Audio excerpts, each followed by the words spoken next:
Good morning students. इसी lecture series में आप सभी का स्वागत है। इस सीरीज की शुरुआत हम पेपर 2 भारत का भूगोल अर्थात ज्योग्राफी ऑफ इंडिया से करेंगे, जिसके अंतर्गत हम भारत के स्थलाकृतिक स्वरूप, उसकी अफवाह प्रणाली, मृदा, जलवायु, वनस्पति, खनिज संसाधन, कृषि, उद्योग, परिवहन, जनसांख्यिकी की विशेषताएं, प्रादेशिक नियोजन आदि सभी बिंदुओं पर अध्ययन करेंगे। किंतु जैसा कि आप जानते हो, किसी भी भौगोलिक इकाई के अध्ययन से पहले उसकी अवस्थिति एवं उसकी सराउंडिंग्स के संदर्भ में उसकी जो सापेक्षिक स्थिति है उसको जानना बहुत ज़रूरी है। तो इस लेक्चर में हम जो भारत है, भारत की अवस्थिति एवं उसके पड़ोस के सापेक्ष में उसकी जो स्थिति है उसका अध्ययन करेंगे। तो इसमें हम इन बिंदुओं में अध्ययन करेंगे, बिंदुओं के अंतर्गत अध्ययन करेंगे। सबसे पहले भारत की जो भौगोलिक अवस्थिति है उसको जानेंगे, फिर इसकी जो स्थलीय एवं समुद्री सीमाओं के बारे में जानेंगे। ये देखेंगे कि भारत के कौन कौन से पड़ोसी देश हैं और किस किस के साथ भारत की स्थलीय और जलीय सीमाएँ लगती हैं। फिर ये जिस क्षेत्र में अर्थात जो दक्षिण एशियाई क्षेत्र है उसमें ऐसे कौन से भौगोलिक कारक हैं जिनके कारण भारत का सामरिक महत्व बड़ा है या सामरिक महत्व बना है, उनके बारे में चर्चा करेंगे। और अंत में देखेंगे कि ऐसे कौन से भौगोलिक कारक हैं जो भारत को एक विविधताओं से भरा देश बनाते हैं। तो सबसे पहले देखते हैं लोकेशन। भारत 8 डिग्री 4 मिनट उत्तरी अक्षांश से लेकर 37 डिग्री 6 मिनट उत्तरी अक्षांश तक विस्तृत है।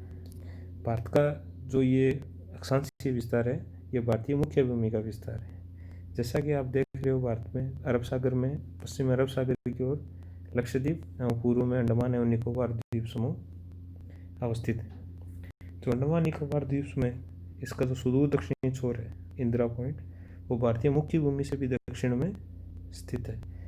ये 6 डिग्री 45 डिग्री उत्तरी अक्षांश पे स्थित है।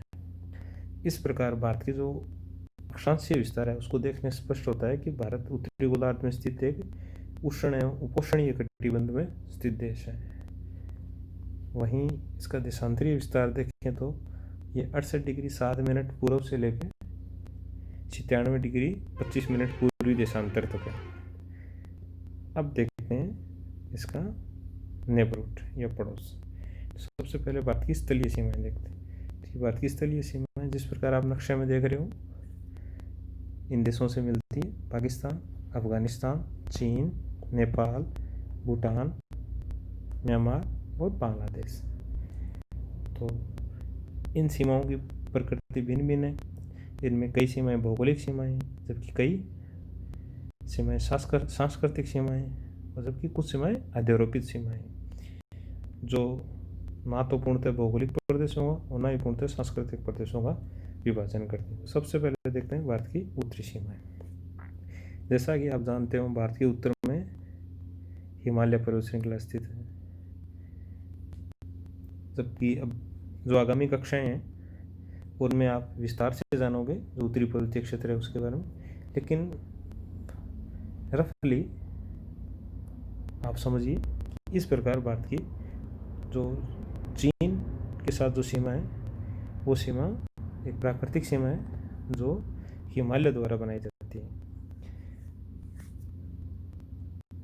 और दूसरी ओर नेपाल और भूटान जो कि हिमालय क्षेत्र में अवस्थित देश हैं, जो कि पर्वतीय देश हैं, उनमें जो हिमालय जो पर्वत है उनके जो फुट हिल है, अर्थात जहाँ वो क्षेत्र जहाँ पे पहाड़ियाँ खत्म होती हैं और मैदान शुरू होते हैं, तराई भाग है, वो जो क्षेत्र है वो नेपाल और भूटान की भारत के साथ सीमा बनाता है। तो इसमें उत्तरी सीमा में सबसे पहले या सबसे अधिक महत्व है जो कि वर्तमान की जो घटनाएं हैं उनके कारण दिया जाना चाहिए, वह भारत और चीन की सीमा के साथ। भारत और चीन की सीमा को 3 भागों में बांटा जाता है। पहली वेस्टर्न सेक्टर जो कि लद्दाख के साथ जो चीन की सीमा है। हाँ, एक बात यहाँ इस नक्शे में गौर करने वाली है कि ये पुराना नक्शा इसमें काम में लिया गया है। वर्तमान में जम्मू कश्मीर राज्य ने होकर यहाँ 2 केंद्र शासित प्रदेश बन गए, जम्मू कश्मीर एवं लद्दाख। तो ये जो वेस्टर्न सेक्टर है ये लद्दाख के साथ चीन की सीमा बनाता है, जो कि मध्य सेक्टर है इसमें हिमाचल एवं उत्तराखंड की, उत्तरांचल नहीं, वर्तमान इसका नाम उत्तराखंड है। हिमाचल एवं उत्तराखंड की चीन के साथ सीमा है, जबकि पूर्वी सेक्टर में सिक्किम और अरुणाचल प्रदेश की सीमाएं आती हैं। तो इनमें देखा जाए जो मिडिल सेक्टर है ये सबसे कम विवादों में रहा है, जो सीमा विवाद है। हालांकि यहाँ भी कुछ हासिल या सिक्किल, हिमाचल में देखें तो सिपकिला जैसे कुछ क्षेत्र हैं जहाँ पे चीन अपना दावा करता है, लेकिन फिर भी कुल मिला के मोटे तौर पे ये सीमा विवादों से ये दोनों ही राज्य या फिर जो मिडिल सेक्टर है ये दूर रहे। तो मुख्य जो विवाद है वो पूर्वी सेक्टर में पश्चिमी सेक्टर को लेकर। पूर्वी सेक्टर में जो अरुणाचल प्रदेश है उसको चीन दक्षिणी तिब्बत मानता है एवं इस पे इसके पूरे अरुणाचल प्रदेश पे अपना दावा प्रस्तुत करता है, परंतु वर्तमान में ये सीमा लगभग विवाद रहित है। मुख्य जो वर्तमान विवाद चल रहा है वो इसकी पश्चिमी सीमा पे। जो इसकी पश्चिमी सीमा है उसमें देखें तो ये जो डॉटेड लाइन दिख रही है आपको, ये भारत और चीन के बीच की अंतर्राष्ट्रीय सीमा है। किंतु अभी एक और लाइन बनाते हैं। ये जो लाइन दिख रही है इसका नाम है LAC, यह है लाइन ऑफ एक्चुअल कंट्रोल। ये स्थिति 1962 की स्थिति है। उससे पहले चीन ने ये जो क्षेत्र है जिसको अक्साई चीन बोलते हैं इस पे कब्जा कर लिया था। 1962 के युद्ध के पश्चात कई प्रयास हुए जिनके अंतर्गत इस LAC को दोनों देशों के बीच की यथास्थिति माना गया है, जिसमें चूँकि LAC का धरातल पे निर्धारण नहीं है, कोई सीमांकन नहीं है, कोई फेंसिंग नहीं है, तो इसलिए इसकी जो धरातल पे जो इसकी व्याख्या को लेके अक्सर चीन और भारत में संघर्ष या टकराव होता रहता है। अक्सर जो ग्रे एरिया है, जो दोनों देशों के बीच का जो क्षेत्र है, विवादित क्षेत्र है LAC का, जहाँ पे दोनों ही देश अपना दावा करते हैं, उस पर अक्सर चीन अपना अधिकार जताता रहता है और ऐसा ही कुछ प्रयास करने की कोशिश हाल फिलहाल में भी चीन कर रहा है, जिसको लेके जो गलवान घाटी क्षेत्र जो कि LAC के पास भारतीय सीमा के अंतर्गत है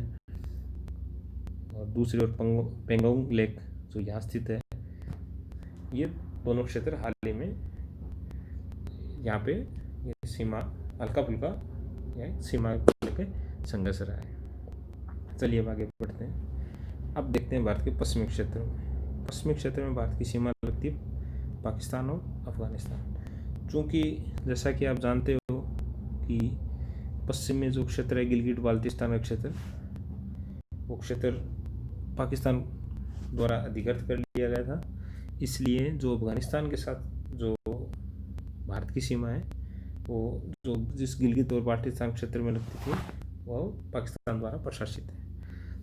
तो वास्तव में अफगानिस्तान की सीमा इस नज़रिए से देखें तो नहीं मिलती है। अब देखते हैं पाकिस्तान के साथ सीमा। जो पाकिस्तान के साथ जो सीमा है, जिस ये सीमा भारत और पाकिस्तान के विभाजन के साथ इस सीमा का उदय हुआ, जिसको रेड क्लिफ लाइन के नाम से जाना जाता है, और ये अंतर्राष्ट्रीय सीमा है। तो इसमें अंतर्राष्ट्रीय सीमा के अलावा यहाँ एक और लाइन है जिसको ड्रॉ करना चाहेंगे, जिसको LOC कहा जाता है, जिसको 1972 के शिमला समझौते के दौरान भारत और पाकिस्तान के बीच की जो सीज फायर लाइन थी उसको लाइन ऑफ कंट्रोल LOC के नाम से जाना गया। LOC के उत्तरी छोर पे एक क्षेत्र स्थित है जिसका नाम है सियाचिन। ये भारतीय नियंत्रण वाला क्षेत्र है जिस पे पाकिस्तान अपना अक्सर दावा करता रहता है। ये क्षेत्र है जिसको लेकर अक्सर भारत और पाकिस्तान के बीच में सीमा विवाद होते रहते हैं। वहीं भारत और जो पाकिस्तान की सीमा, ये बहुत विविधतापूर्ण सीमा है। एकदम सुदूर उत्तर में ऊंचे पर्वतों से लेके पंजाब में मैदान, राजस्थान में जो मरुस्थल एवं सुदूर दक्षिण गुजरात में ये जो दलदली क्षेत्र से गुजरती है। ये जो गुजरात का दलदली क्षेत्र है, यहाँ पे एक छोटी सी खाड़ी है जिसको क्रीक के नाम से जो पतली और छोटी खाड़ी होती है उसको क्रीक के नाम से जाना जाते हैं, जिसका नाम है सर क्रीक। उसको लेकर दोनों देशों के बीच में कई बार विवाद हुआ है, हालांकि कभी इतना ज़्यादा इंटेंसिफाई नहीं हुआ, तो उसको लेकर भी थोड़ा सीमा विवाद रहता है। अब देखते हैं भारत की पूर्वी सीमा। पूर्व में भारत की जो सीमा है वो जो म्यांमार के साथ सीमा है वो एक तरीके से भौगोलिक सीमा है। जो यहाँ पूर्वी पहाड़ियाँ पाई जाती हैं, इनके बाद में इनके बारे में विस्तार में अध्ययन करेंगे। वो भारत और म्यांमार के बीच में जल विभाजक का काम करते हैं, एक प्राकृतिक सीमाओं का निर्माण करते हैं। तो म्यांमार के साथ भारत का कोई ऐसा विशेष सीमा विवाद नहीं है। हालांकि इस सीमा से जो तस्करी, जो खासकर ड्रग तस्करी है पर बहुत ज़्यादा अवश्य है।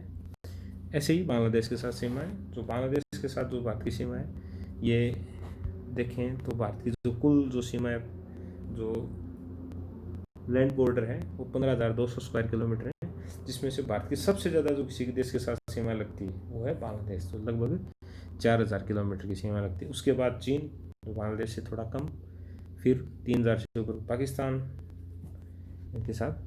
तो जो बांग्लादेश के साथ जो भारत की सीमा देखें तो ये कोई गंभीर सीमा विवाद नहीं रहा है।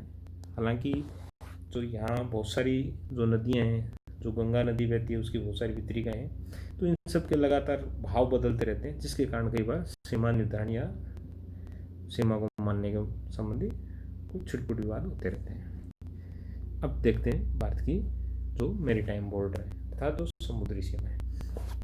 तो भारत की समुद्री सीमा देखें तो भारत की समुद्री सीमा लगभग 6,000 किलोमीटर से अधिक है। तो भारत की जो यहाँ आप देखेंगे जो भारतीय प्रायद्वीप है वो एक तरीके से देखिए हिंद महासागर में प्रक्षेपित है, और इसके जो पश्चिमी क्षेत्र है वहाँ अरब सागर स्थित है और पूर्वी क्षेत्र में बंगाल की खाड़ी स्थित है। तो अरब सागर भारत को अरब प्रायद्वीप से, जबकि बंगाल की खाड़ी भारत को भारत चीन प्रायद्वीप से पृथक करते हैं। और भारत के दक्षिण में जो लक्षद्वीप है उसके दक्षिण में मालदीव एवं तमिलनाडु, जो भारत का तमिलनाडु राज्य है उसके दक्षिण में श्रीलंका एवं मालदीव, ये दो प्रमुख जो नज़दीकी भारत के समुद्री पड़ोसी देश हैं ये अवस्थित हैं। समुद्री सीमा को लेकर इन पड़ोसी देशों के साथ भारत का कोई बहुत बड़ा विवाद नहीं है। श्रीलंका के साथ एक द्वीप है कच्चा तीवी, उसको लेके थोड़ा बहुत विवाद हुआ है, पर ऐसा कोई गंभीर विवाद की स्थिति नहीं है। अब ये देखते हैं कि भारत का उसके अपने क्षेत्र के रूप में कि इंडिया किस प्रकार एक रीजनल इम्पोर्टेंस या रीजनल पावर के रूप में। तो ये जो दक्षिण एशिया क्षेत्र है जिसमें कि देश आते हैं अफगानिस्तान, पाकिस्तान, भारत, नेपाल, भूटान, श्रीलंका, मालदीव, तो ये जो दक्षिण एशियाई क्षेत्र है इसके अंदर भारत की भूमिका कैसे है। तो इसमें देखें तो लगभग इसका 3/4 क्षेत्रफल एवं आबादी भारत की है। तो स्वाभाविक तौर पे भारत की इम्पोर्टेंस इस क्षेत्र में बढ़ जाती है। साथ ही यहाँ सबसे बड़ी आर्थिक शक्ति, सबसे बड़ी जीडीपी इस क्षेत्र की, अधिकांश जो है जीडीपी का क्षेत्र हो, तकनीक का क्षेत्र हो, विज्ञान का क्षेत्र हो, भारत का प्रभाव दिखता है। एक जो सबसे महत्वपूर्ण भौगोलिक पहलू जिसमें आपका ध्यान खींचना चाहूँगा वो है भारत की जो अवस्थिति है। किस प्रकार भारत की जो भौगोलिक अवस्थिति है वो और महत्वपूर्ण बना देती है। उसमें सबसे पहला है जो भारत की जो केंद्रीय अवस्थिति है।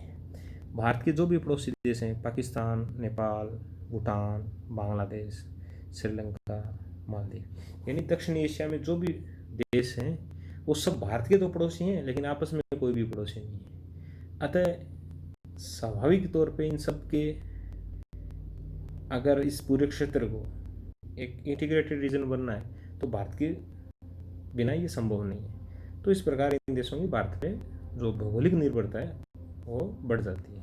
दूसरी ओर देखें तो नेपाल और भूटान दोनों लैंड लॉक्ड कंट्रीज हैं, अर्थात इन देशों की समुद्री सीमा नहीं लगती है। इनकी सीमा दो ही देशों से लगती है, भारत और चीन।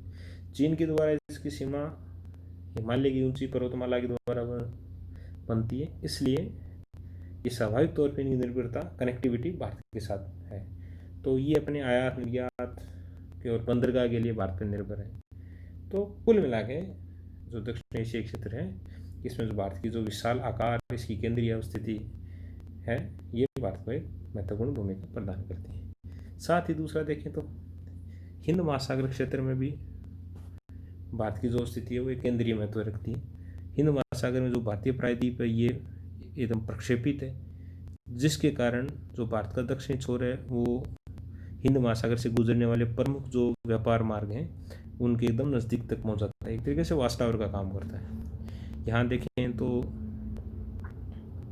यहाँ स्वेज नहर है और यहाँ मलक्का स्ट्रीट है, जलसंधि। ये दोनों ही बहुत महत्वपूर्ण व्यापारिक मार्ग हैं। यूरोप से जो पैसिफिक क्षेत्र है उसमें होने वाला अधिकांश व्यापार इन्हीं मार्गों के जरिए होता है।